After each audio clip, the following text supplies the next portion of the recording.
Assalamualaikum warahmatullahi wabarakatuh. Saya Arvinda dari kelas PLBB.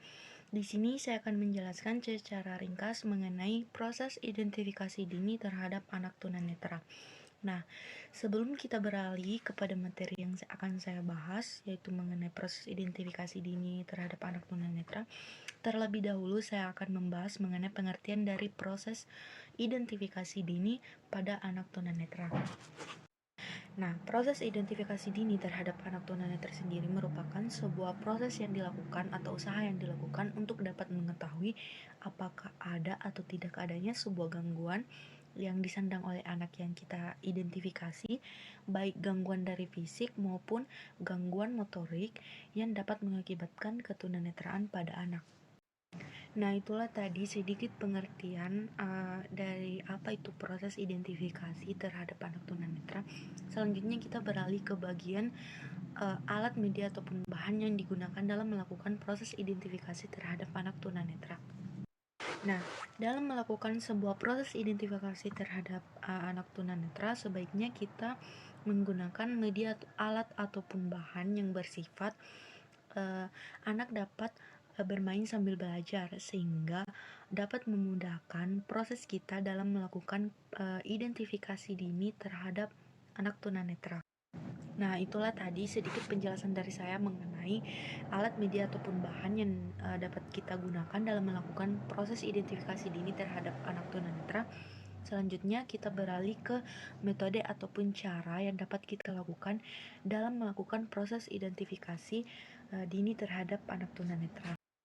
Metode ataupun cara yang dapat kita lakukan yang pertama yaitu memahami atau melihat bagaimana jarak penglihatan anak dengan halaman kertas yang dipegangnya ataupun media lain yang ada di tangannya dengan jarak matanya.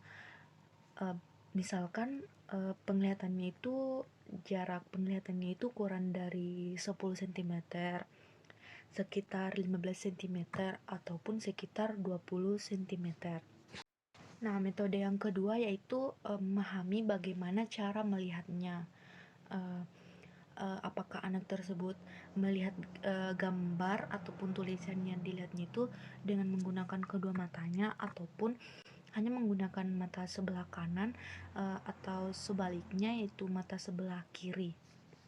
Nah, metode yang ketiga yaitu memahami bagaimana cara anak tersebut dalam melihat gambar. Apakah dia melihat gambarnya dengan satu kali langsung dapat memahami gambarnya, atau melihat gambarnya secara berulang atau berurut baru dapat memahami makna dari gambar atau tulisan tersebut.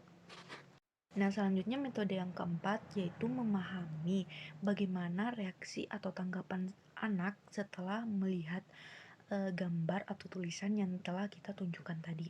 Nah, metode yang kelima atau metode yang terakhir yaitu memahami bagaimana reaksi anak terhadap cahaya. Apakah dia menghindari cahaya atau sebaliknya yaitu mencari cahaya.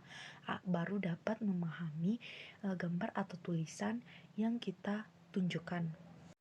Nah, baik, itulah penjelasan ringkas dari saya mengenai proses identifikasi dini terhadap anak tunanetra. Lebih dan kurangnya mohon dimaafkan. Saya Arwinda mohon pamit undur diri. Wassalamualaikum warahmatullahi wabarakatuh.